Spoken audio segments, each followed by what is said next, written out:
ইরানে যুক্তরাষ্ট্রের হামলা এবং ইসরায়েলের সাথে যুদ্ধবিরতির পর এই প্রথম ভিডিও বার্তা দিয়েছেন দেশটির সর্বোচ্চ নেতা আয়াতুল্লাহ আলী খামেনি।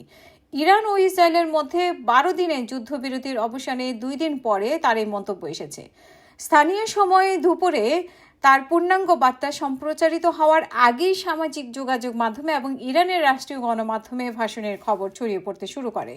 রাষ্ট্রীয় টিভিতে সম্প্রচারিত এক ভাষণে খামেনি বলেছেন, এই সপ্তাহের শুরুতেই যুক্তরাষ্ট্র যে পারমাণবিক স্থাপনাগুলোতে হামলা করেছে সেগুলো উল্লেখযোগ্য কিছু ঘটেনি। যুক্তরাষ্ট্রের প্রেসিডেন্ট ডোনাল্ড ট্রাম্পের ইরানের পারমাণবিক কর্মসূচি নির্মূল করার দায়িত্ব সরাসরি বিরোধিতা করে এই মন্তব্য করেন। এই ইরানি নেতা বলছেন তার দেশে তাদের ঐক্য প্রদর্শন করেছে, তারা এই বার্তা পাঠিয়েছে যে আমাদের জনগণের কণ্ঠস্বর এক।